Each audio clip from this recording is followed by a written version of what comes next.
Hey, kembali lagi bertemu dengan saya. Jadi gue mau cerita nih tentang perjalanan gue kemarin waktu pas lagi operasi tumor otak bulan Maret ya. Alhamdulillah operasinya berjalan lancar dan sukses. Cuman rambut kayaknya nggak jadi botak nih. Masih ada sisa gitu. Model half botak half enggak. Agak-agak pun dilempar ya kan. Tapi nggak apa-apa lah ya.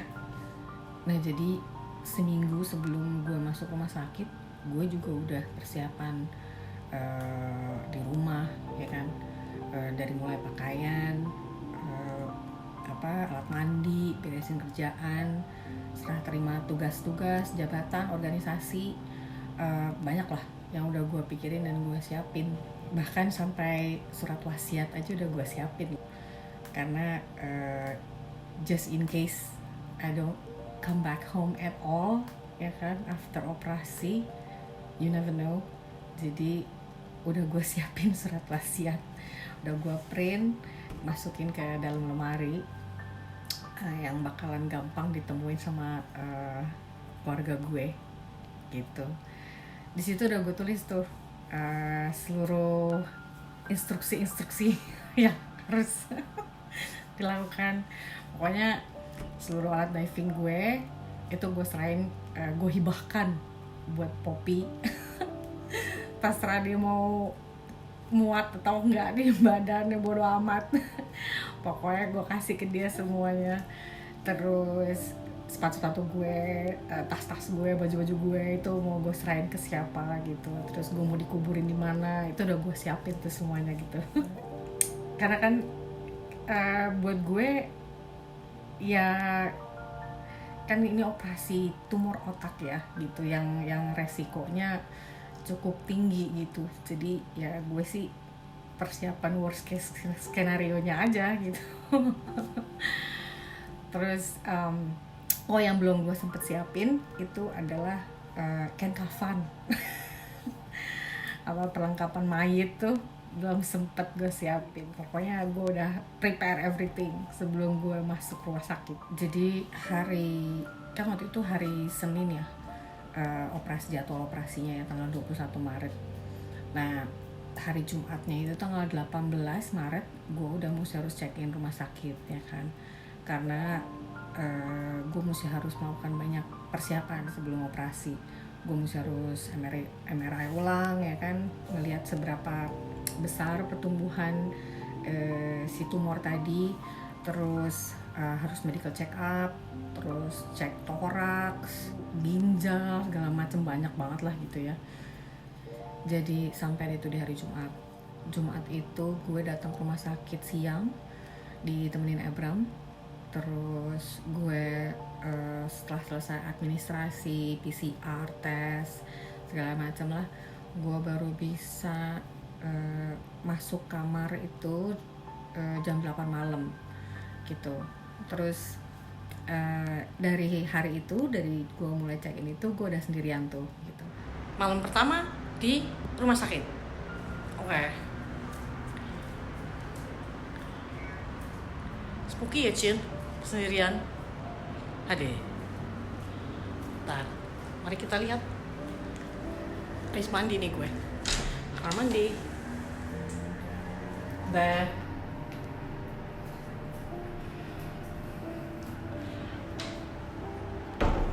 Terus tiba-tiba ntar malam ada yang gitu kan, kabur gue. Karena emang gue nggak menolak gue untuk ditemenin. Gue emang nggak pengen nyusahin orang ya. Karena menurut gue biasanya yang nemenin itu pasti lebih capek ya daripada yang sakit gitu. Karena yang sakit mah tinggal tepar aja gitu, nggak ngapa-ngapain ya kan. Tapi yang nemenin itu kadang lebih lelah ya, tidur nggak nyaman. Terus seandainya dia juga kerja, dia mungkin mesti harus bolos, atau mungkin dia pulang kerja terus mesti harus ke rumah sakit, capek ya kan, makan susah. Jadi tuh gue agak kepengen lah nyusahin orang gitu. Lagian gue juga bukan tipikal cewek yang manja-manja, menye-menye gitu. Enggak lah, karena menurut gue, prinsip gue tuh ya, ketika kita umur 0 sampai 20 tahun, kalau lo masih manja-manja, menye-menye, lebay-lebay gitu, understandable lah. Tapi begitu lo udah di atas 20, lo masih kayak begitu, it's not an option anymore buat gue ya gitu. Karena kalau kita udah di umur segitu, ketika lo harus menghadapi suatu hal yang berat gitu, ya face it aja gitu, suck it up gitu kan. Grow up, deal with it, ya nggak sih? Jadi menurut gue, aduh nggak deh, ditemenin orang malah nanti gue jadi kepikiran sendiri ntar. Selama gue masih bisa kerjain sendiri, ya gue kerjain sendiri. Toh kan gue masih belum kenapa-napa ya kan. Lagian juga di rumah sakit kan ada suster. Tugasnya suster kan buat ngebantuin pasien ya. Jadi buat apa gitu ada pendamping gitu.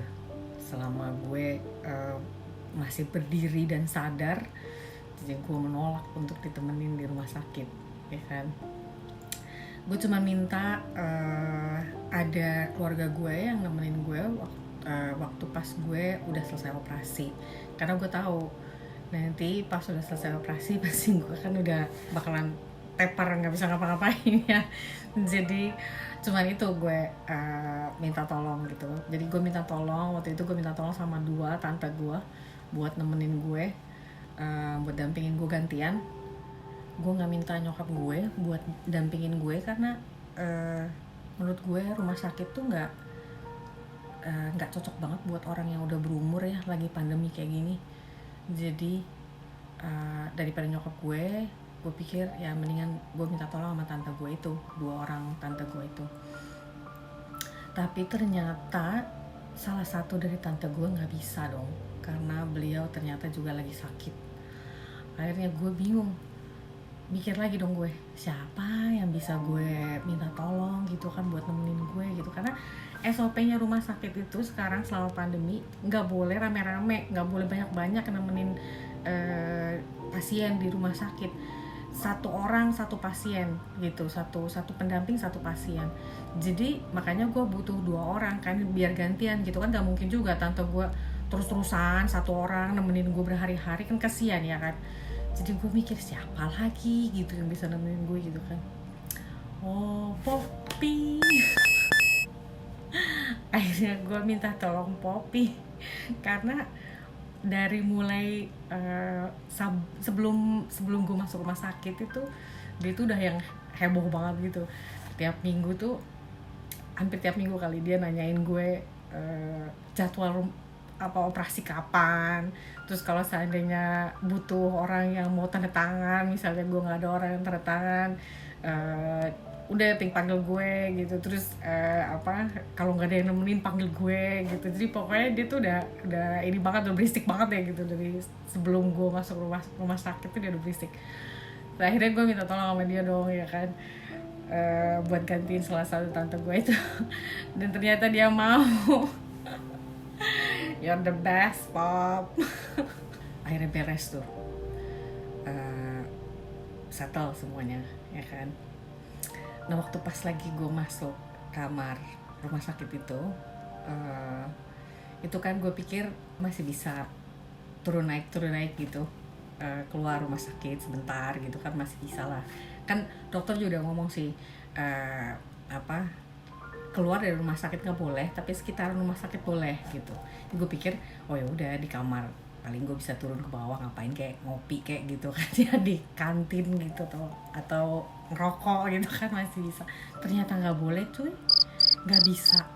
Jadi begitu gue masuk kamar, that's it, gue nggak bisa keluar nggak bisa keluar dari lantai itu kecuali suster yang bawa gue keluar. Gila, gue kayak di penjara tau nggak lo. Wah, gue pikir bingung gue gimana caranya nih gue mau keluar. Terutama yang paling gue pikirin adalah gimana caranya gue buat ngerokok. Itu aduh pusing gue ya kan. I know you guys pasti bakalan ngomong berhenti ngerokok Mi, pasti ya. Terima kasih buat remindernya, terima kasih buat perhatiannya, tapi ya save it guys, gue masih belum bisa berhenti ngerokok. Jadi gue pusing gimana caranya gue buat ngerokok nih gitu. Gue keluar dari lantai itu aja nggak bisa ya kan.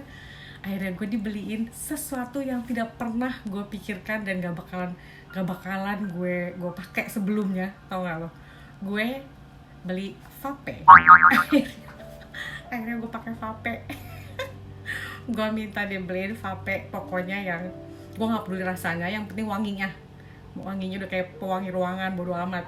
Gue bilang ternyata vape oke juga ya, maksudnya buat urgency gitu, suatu hal yang tidak bisa dilakukan buat merokok di ruangan itu ternyata oke juga. Jadi sampai hari ini gue masih keep, sometimes gue masih pakai. Selama di rumah sakit gue karena nggak bisa ngerokok, gue pakai vape ya kan. Untungnya gue nggak pernah ketahuan. Akhirnya beres dong masalah ya kan. Pokoknya selama 4 hari ya, Jumat, Sabtu, Minggu, Senin gue ada di rumah sakit itu sebelum gue operasi. Lumayan seru lah. Setiap kali gue mau keluar lantai itu, atau gue pas lagi mau check up atau apa gitu ya, tes apalah itu gitu, tuh gue mesti harus bareng sama suster ya, mesti harus ini apa, di dorong pakai kursi roda itu loh. Gue bilang sama susternya, sus ini saya mesti harus beneran nih suruh duduk kursi roda gitu, saya masih belum kenapa-napa loh sus. Masih bisa jalan, tinggal kasih tahu aja lantai berapa gitu kan, terus ketemu dokter siapa gitu, udah gitu suruh aja gitu saya berangkat. Nggak boleh katanya, ini SOP, jadi tetap gue mesti harus ditemenin suster sambil didorong pakai kursi roda itu. Gue udah merasa kayak gila, gue belum sakit ini. Kocak banget ya. Akhirnya gue bilang sama susternya, gue sering banget kan bercanda gitu sama susternya. Gue bilang sama suster, kamu nggak gini deh sus, suster aja deh yang duduk di sini, saya yang dorong gimana. Jangan nanti saya diomelin. Suster kocak banget tuh suster. Terus ada lagi tangga gue ya kan, tangga sebelah kamar. Jadi dia tuh pendamping dari salah satu pasien gitu. Terus waktu pas lagi salah satu suster masuk kamar gue, terus bilang, ya Bu Mimi nanti ini persiapannya nanti di ini gitu, sebelum operasi gitu. Terus dia udah selesai, susternya balik, dia udah pergi, terus dia nyamperin gue gitu, Mbak Mimi mau operasi ya gitu. Iya gitu, operasi apa gitu, operasi tumor otak. Terus dia langsung, hah? Tumor otak? Mbak Mimi sendirian? Iya, gak ada yang nemenin? Gak ada. Ya ampun katanya, berani banget katanya. Mungkin dia mikir nih orang kasihan amat hidupnya gitu, anak terbuang gitu kan, nggak ada keluarga satupun yang nemenin. Aduh, banyak lah cerita lucu di rumah sakit tuh gitu, yang buat gue nggak pernah kekurangan bahan buat ketawa gitu. Seru aja sih. Sampai itu di hari Minggu, malam terakhir sebelum gue masuk meja operasi hari Senin. Gue persiapan ya kan, cuci rambut, mandi junub, relax myself ya kan. What makes me relax ya, body treatment. Udah gue siapin dong ya kan, gue udah bawa. Jadi malam sebelum gue masuk operasi tuh, gue maskeran, luluran, terus masker tangan, kaki, semuanya udah gue persiapkan. Gue udah bawa dari rumah. Sampai suster-suster tuh ngeliatin gue tuh pada kasih jempol gitu. Pada bilang, ini kita baru sekali ngeliat pasien mau operasi besar besok, tapi malamnya kayak mau persiapan mau pergi pesta. Terus malam sebelum tidur gue baca-baca Al-Quran ya, terus wiritan. Biasanya tuh gue tidur itu susah banget. Gue tuh kan ada mild insomnia ya, jadi gue tuh susah tidur. Paling cepet tuh gue tidur tuh paling cepet itu jam 2. Biasanya sehari-hari gue tidur sekitar jam 4, jam 5 tuh gue baru bisa tidur. Tapi malam itu gue bisa jam 1 tuh gue udah gue tewas. Ya mungkin juga karena pengaruh dari minum obat kali ya gitu. Tapi itu gue tidur cepet banget sih. Jadi kayak gak ada masalah gitu hidup gue. Terus besoknya hari Senin pagi gue dibangunin sama suster jam 6. Terus gue persiapan, gue mandi. Terus abis itu sebelum gue dibawa ke luar kamar, si susternya nanya, "Di gimana nih Bu untuk tanda tangan dokumen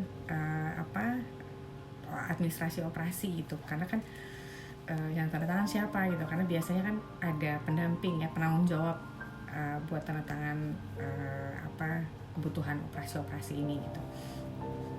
Gue bilang sini selesai yang tanda tangan, karena saya bertanggung jawab sama diri saya sendiri. Jadi gue yang tanda tangan gitu, banyak banget dokumennya. Tetangga gue yang di sebelah kamar itu melepas gue dengan ucapan-ucapan semangat. Mungkin dia mikir, aduh ini anak sebatang kara di dunia ini nggak ada siapa-siapa yang nemenin. Jadi dia yang melepas gue, semangat ya Mbak gitu, semoga operasinya lancar. Oh iya terima kasih.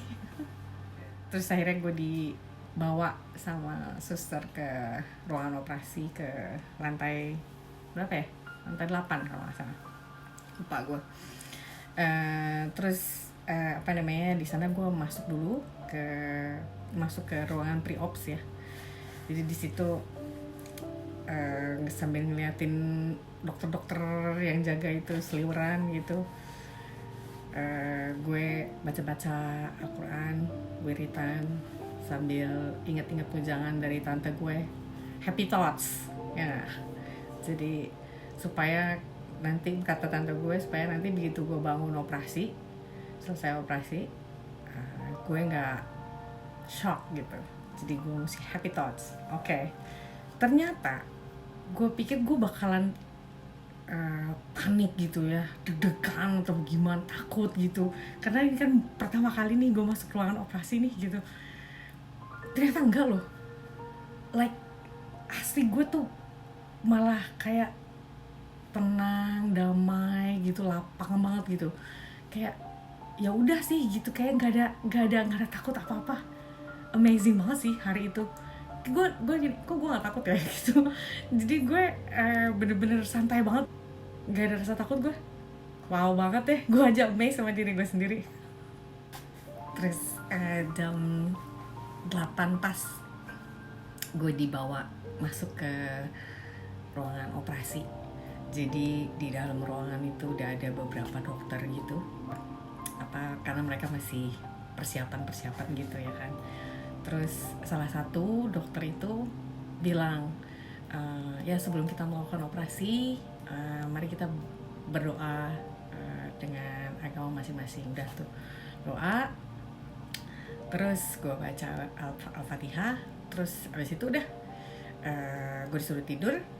Terus ada dokter yang naro masker muka gitu di depan gue, nggak nutup loh, cuman di sini doang, digoyang-goyangin doang sama dia. Terus gue baca syahadat, terus blank, udah gue nggak inget apa-apa. Asli itu gila banget sih, anestesinya tuh canggih, barangnya bagus cuy. Gue nggak tahu berapa lama abis itu gue koma, tapi waktu pas gue sadar pertama kali, yang gue inget pertama kali tuh badan gue dipindah, jadi dipindah tempat tidur gitu, blok gitu, dipindah sama dokter itu. Udah tuh gue pass out lagi gitu. Terus sadar lagi. Yang kedua itu yang gue ingat pertama kali, gue masih ada rambut nih gitu. Kok kagak jadi botak gue gitu. Terus gue inget, oh gue ada di high care unit nih gitu. Udah, terus gue pass out lagi ya kan. Terus sadar yang ketiga, nah itu gue baru tuh benar-benar fully sadar ya kan. Gue nggak tahu lah berapa lama gue waktu itu koma. Waktu pas sadar itu tuh pertama kali yang gue coba inget tuh nama gue ya kan, nama nyokap, nama adik gue, tanggal lahir gue, tanggal lahir nyokap, tanggal lahir adik gue. Terus gue ngitung ya kan 1 sampai 30, oh I'm good ya kan. Terus apalagi ya gitu, yang kepikiran gue malah kepikiran lagu, tau gak lo? Lagu yang mending lagu yang bagus lagi, lagu dangdut. Itu loh, kopi dangdut itu. Jadi yang gue inget tuh itu, kalau aku lihat bintang nun jauh di sana. Oh ya, gue anggut. Gue masih bisa inget. Kalau ku pandang kerlip bintang nun jauh di sana. Waktu pas udah sadar itu, pokoknya yang gue inget selama gue ada di rumah sakit, hari yang paling tidak menyenangkan adalah waktu pas gue di HCU itu, di high care unit itu 1 hari setelah gue fully sadar ya, itu nggak banget deh gitu. Jadi karena ada beberapa hal yang bertubi-tubi lah terjadi, yang membuat gue nggak nyaman berada di HCU itu. Jadi akhirnya badan gue tuh mulai bereaksi gitu. Awalnya tuh kayak kesemutan gitu.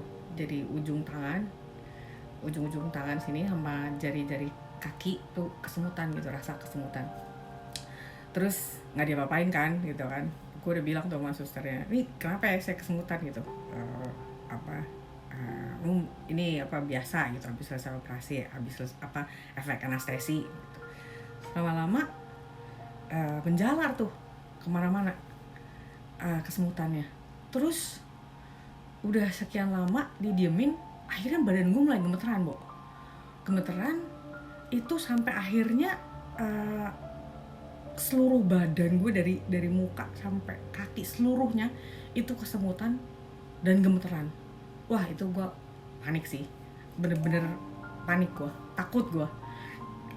Kayaknya lebih takut dari operasinya itu sendiri gue. Karena saking parahnya tuh tubuh, kaki, tangan gue tuh sampai kaku gitu. Tangan gue tuh sampai begini, nggak bisa ngapa-ngapain, begini aja udah gitu. Dan itu gemeteran, seluruh sampai muka gue gemeter gitu. Wah, gue bilang gue gempa sendiri nih, tremor gue gitu. Wah, itu gue ngeri banget sih gitu, karena takut jadi sih sampai kayak begitu gitu. Gue nggak bisa ngapa-ngapain, tangan gue begini. Dan itu lama tuh gue kayak gitu. Gue sih memang sudah memasrahkan diri gue ya untuk apapun yang sudah akan terjadi dari hasil operasi ini. Gue memang sudah memasrahkan itu, tapi nggak kepikiran juga gitu kalau bakal kayak begini gitu kan. Takut juga, shock gitu gue. Jadi saking kakunya tuh tangan gue, seluruh tubuh gue itu, sampai gue kepikiran. Gue pernah nonton di BBC Knowledge gitu ya, tentang orang yang memiliki penyakit Tourette. Jadi dia tuh tremor parah gitu, jadi seluruh badannya tuh goyang gitu, gitu sampai dia itu capek hidupnya tuh, karena nggak bisa ngapa-ngapain, nulis aja susah, megang gelas aja susah gitu, karena dia tremor berat gitu. Nah itu dia cuman bisa diobati kalau dia ngeganja, tau lo. Jadi hanya dalam waktu nggak nyampe 5 menit dia ngeganja, itu badannya normal lagi, balik lagi seperti biasa. Kan gue kepikiran ya, nah lu kalau gue kayak begini, masa gue mesti harus ngeganja? Kan gak lucu. ganjanya sih mungkin lucu kali ya kan, ketangkapnya nggak lucu ya nggak sih. Aduh. Di luar sana kan apa ganja bebas ya kan, di sini kan enggak ya nggak sih. Giliran pas sudah ketangkep polisi gitu, Bu kenapa pakai ganja Bu gitu, biar nggak goyang. Nggak lucu banget alasannya. Jadi waktu itu gue kepikiran gitu kan, gue pusing nih, gue bingung nih, gue gimana nih gitu, badan gue kayak begini. Ntar juga pas lagi diving juga susah kan gue, ntar buoyancy gak ketemu lagi gue.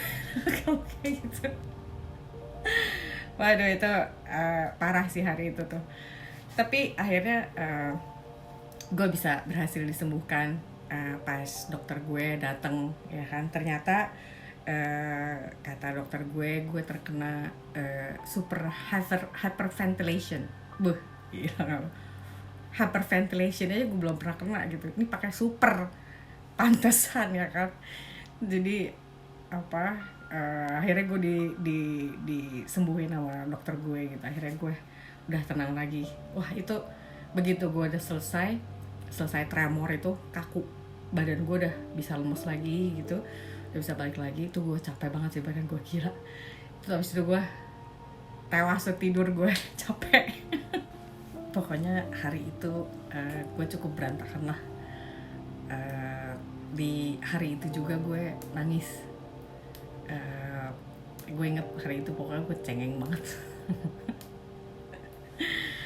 karena gue pikir gue cukup strong ya, gue merasa diri gue cukup strong gitu. Ternyata enggak cuy ya. Cemen lah gue inget 4 kali gue nangis hari itu. Malam, terus pagi, terus siang 2 kali gitu. Gue sampai mikir sama diri sendiri gitu, tupu banget sih lo Mi gitu, cengeng banget sih lo jadi orang gitu kan. Sebel gitu gue sama diri gue sendiri gitu. Tapi I can't help it ya, air matanya tuh deras aja gitu keluar gitu. Nangisnya tuh bukan nangis biasa gitu, tapi yang nangis pakai susugukan gitu. Gitu ya, kayak gitu. Pokoknya enggak banget. Mungkin karena gue juga habis selesai operasi ya kan, jadi efek obat bius masih ada. Terus karena gue juga sendirian gitu kan, ngadepin itu gitu, jadi bawaannya mellow gitu. Ya kan. Jadi ya gitu deh, gue cukup cengeng hari itu. Tapi that's it, cuman hari itu aja. Selanjutnya I'm back to normal. Hari itu juga dokter kasih info ke gue bahwa operasinya udah berjalan lancar ya, sukses. Terus gue sempet tanya gitu kan sama dokter, kenapa kok badan gue yang sebelah kanan nih kayak abis ketabrak mobil gitu loh, sakit banget gitu kan. Terus kepala gue tuh ada sisa-sisa darah gitu di sini gitu. Jadi dokter tuh kasih tahu bahwa waktu pas lagi gue operasi, ternyata posisi gue tuh miring sebelah kanan gitu. Terus kepala gue tuh ditancepin paku-paku gitu supaya gue kepalanya waktu pas lagi diobrak-abrik, di otak-atik gitu nggak goyang-goyang gitu kan. Jadi udah kayak Frankenstein gitu, pantesan ya kan. Terus proses operasinya sendiri itu berlangsung selama 6 jam lebih. Dan gue masuk ruangan operasi itu waktu itu jam 8, terus keluar dari ruangan operasi itu sekitar jam 7 malam. Jadi makanya gak heran gitu kan kalau badan gue sebelah kanan sakit banget gitu, karena ya posisi gue kan miring terus selama berjam-jam waktu pas lagi dioperasi itu kan gitu loh. Dan dokter juga kasih tahu mengenai proses operasinya itu sendiri. Jadi kulit gue tuh dibuka, terus abis itu ototnya disibak gitu kan, gila udah kayak hordeng ya kan, disibak. Terus abis itu otaknya tengkoraknya baru dibuka, terus abis itu baru dia tuh otaknya diberesin gitu kan. Ya dengernya sih lemes ya Bu ya, tapi untung gue gak sadar waktu pas lagi di otak-atik ya kan. Terus waktu pas tumor udah dikeluarin, otak gue tuh sempet di tes gitu pakai alat listrik gitu. supaya ngecek kalau ada syarafnya yang koslet gitu kan. Ternyata koslet semua skin. Enggak ding, maksudnya alhamdulillah nggak ada yang koslet. Baik-baik aja, dan seluruh tumornya juga sudah berhasil diangkat, dan gue ternyata nggak sadarkan diri itu hanya sehari aja, jadi semuanya berjalan lancar. 2 hari tuh gue diinepin di HCU. Setelah itu gue baru diperbolehkan untuk dipindah ke kamar pasien biasa. Nah di situ tuh gue baru ditemenin sama tante gue, Kalita. Karena gue masih kelayangan ya, gue masih belum bisa ngangkat kepala gitu, masih nggak bisa ngapa-ngapain. Jadi temenin tuh di situ. Terus hari ketiga gue udah berusaha untuk belajar makan sendiri, terus nyoba duduk gitu, walaupun cuma duduknya setengah gitu ya kan. Hari keempat gue udah belajar ke kamar mandi sendiri pelan-pelan ya kan, belajar jalan. Terus hari kelima gue udah bisa mandi sendiri. Tuh gantian tuh tante gue, gantian ditemenin Poppy gue. Hari keenam gue dibantuin Poppy jalan keluar kamar gitu, pelan-pelan gitu kan, meskipun masih agak kelayangan ya, tapi gue berhasil gitu jalan dari pintu kamar terus ke tempat resepsionis, suster, terus balik lagi ke kamar. Mau jalan-jalan. Mau jalan-jalan. Mau belajar jalan maksudnya. Ya, oke. Silakan, Bu. Mau belajar jalan. Oh iya. Yeah. Oh, dianya juga ya? Lu juga. Di mana masker lu? Ada sih tuh. Udah, tunggu sini. Mau kemana, Bu? Mau jalan-jalan. Mau beli rokok. Jangan lupa bahagia. Oh iya. Oh iya, kita nggak berisik kan ya di kamar. Lagi belajar jalan nih, Sus. Harus bahagia gitu ya. Jangan nggak oleng kapten. Pelan-pelan tuh. Born to dive ya kan? Oke deh. Susah ya Mi jalan ya Mi? Mesti pegangan ya? Oh yang ngasih. Kelingan? Oh ya udah, kalau misalnya itu balik. Hai.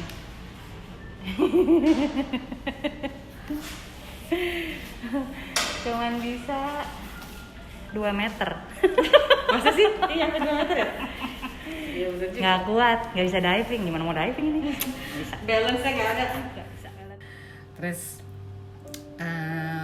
hari ke-7 gue udah ya mulai pecicilan lah seperti biasa ya kan. Start dari hari itu gue udah sendiri lagi tuh di rumah sakit, karena kan gue udah bisa jalan ya, gue kayaknya nggak perlu ditemenin lagi ya kan. Ya udah, hari itu ada salah satu suster gitu yang kaget gitu, jadi mungkin dia 2 hari kali ya cuti, libur kali gitu, jadi dia nggak ada di ruangan suster-suster itu. Pas gue keluar kamar dia kaget gitu, ih ibu, katanya gitu, ibu udah jalan. Saya pikir yang dampingin, yang buka pintu, katanya, ternyata ibu. Ih, ibu cepet banget bisa jalan. Dia shock banget gitu ngeliat gue. Ya alhamdulillah sih ya gitu, gue cepet banget recovery-nya gitu. Hari ke-8 gue udah bisa disuruh pulang sama dokter. Dah, ini lewat jalan aja Bu, katanya gitu. Jadi total itu gue hospitalisasi itu kira-kira sekitar 11 hari gitu. Dokter tuh juga amazed banget sih gitu, seneng ya bisa ngelihat gue cepet gitu pemulihannya. Hasil CT scan dan menurut dokter juga seluruh tumor itu udah terangkat dan nggak ada efek samping yang berarti yang terjadi.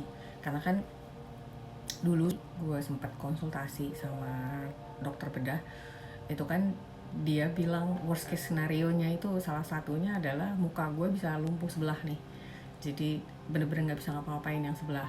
Terus gue pernah juga baca-baca di literasi kedokteran gitu, ada juga orang yang setelah operasi kehilangan keseimbangan, terus lemot gitu kan, terus atau jadi susah bicara gitu, karena kan namanya juga operasi otak ya gitu, pasti efeknya tuh bakalan kemana-mana gitu, jadi pasti ada aja gitu ininya kekurangannya. Tapi alhamdulillah gue nggak ada kekurangan apa-apa, cuman masalah vision aja sih yang masih ada di gue sekarang. Jadi gue sekarang kalau melihat sesuatu itu berbayang gitu. Cuman gue udah konsultasi sama dokter, itu gradually akan membaik. Jadi ya insya Allah nggak ada masalah lah, itu gue baik-baik aja. Gue juga masih belum boleh diving karena kepala gue masih belum boleh terkena tekanan air. Bolehnya terkena tekanan hidup aja kata dokter. Dokter sih bilang kira-kira sekitar 6-8 bulan lah gue baru boleh diving lagi gitu. Tapi kayaknya mungkin gue akan coba sampai setahun ya biar pasti gitu. Tapi ya balik lagi ke tergantung penyembuhan gue kan gitu. Kalau misalnya ternyata memang lebih cepat kenapa enggak gitu kan.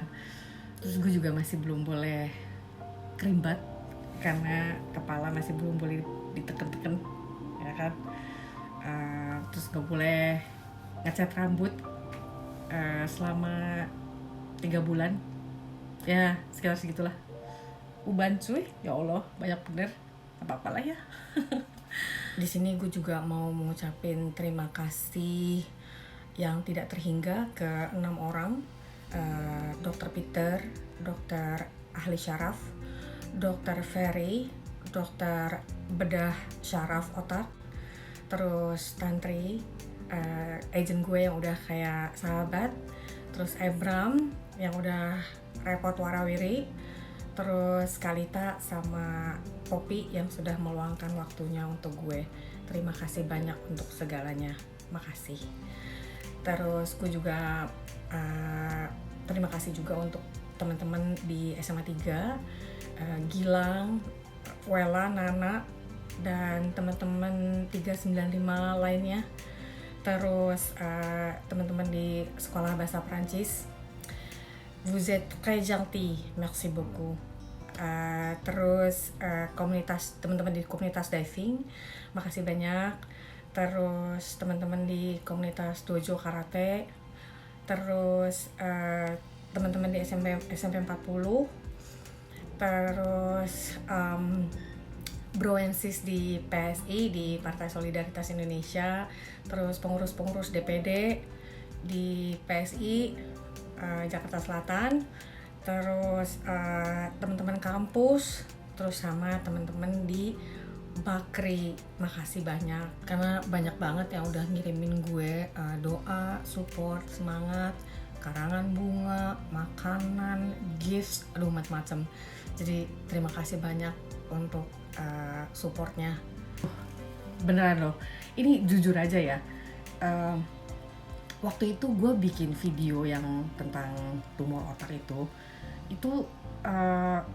gue sebenarnya nggak niat apa-apa loh, gue cuma pengen pamitan aja sama teman-teman gitu, karena ya maksudnya gue mau melakukan operasi yang cukup beresiko tinggi, itu aja, nggak ada maksud buat caper atau kayak gimana, nggak ada gitu, beneran itu sekalian juga buat gue, maksud gue mau bikin diary diri sendiri gitu kan, buat diri gue sendiri juga gitu. Tapi ternyata gue nggak nyangka gitu, ternyata feedbacknya sedemikian besar. Jadi gue makasih banget. Bahkan ada yang sampai niat banget gitu ya bikinin gue kitabisa.com. Itu beneran surprise banget sih sama gue.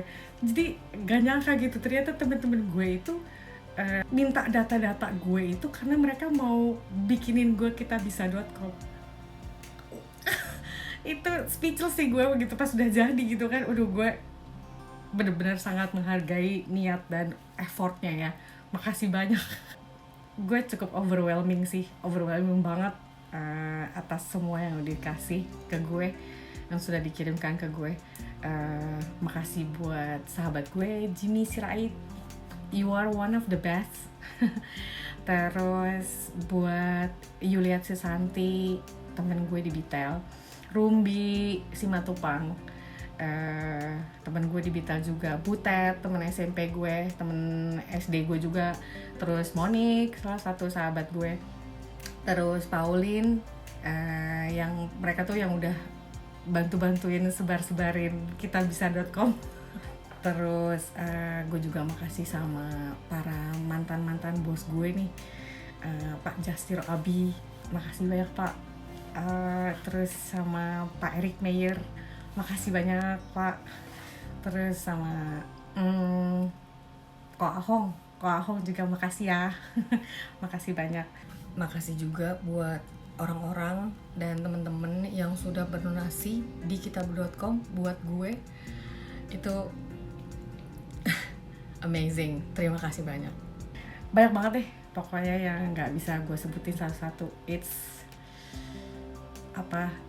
I feel blessed. Hasil dari sumbangan kitabisa.com itu selain cukup membantu juga untuk gue gitu ya, karena proses pengobatan gue juga cukup panjang ya kan, tapi untuk lebih bermanfaat lagi itu ada gue salurkan mungkin ke tempat-tempat yang lebih baik. Jadi gue sumbangkan ke masjid, terus gue sumbangkan ke rumah yatim piatu, terus gue juga ada bikin kayak makanan-makanan gitu untuk gue kasihin ke orang-orang yang membutuhkan. Jadi pahalanya kita sama-sama ya.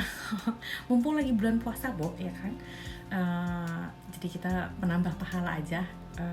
Sumbangan teman-teman semua bisa lebih bermanfaat ya gak sih? Tapi intinya gue terima kasih banyak atas apa yang udah diberikan, doa, dukungan, semangat yang udah diberikan, yang udah disalurkan untuk gue, itu bisa membawa gue berhasil untuk menjalani semua perjalanan ini gitu, operasi ini gitu ya. Dan gue alhamdulillah banget, gue gak kekurangan satu apapun. Alhamdulillah gue baik-baik aja ya, tinggal menunggu periode waktu gue untuk supaya bisa balik lagi melakukan hal-hal yang gue senangi. Gitu. Terus gue juga sempet tanya dong ya kan sama dokter nih kan, waktu pas lagi udah mau pulang gitu, gue tanya, ini dok, kalau otak saya yang agak gesrek ini sembuh juga nggak dok setelah operasi gitu? Terus kata dokternya bilang katanya, oh nggak bisa bu, kalau itu udah bawaan orok, katanya gitu. Wow, nasib ya. Jadi anyway, perjalanan penyembuhan gue masih cukup panjang karena gue masih harus ada perawatan dan treatment. Masih ada terapi juga. But I'm getting there. I know I will. So thank you so much again. Terima kasih banyak.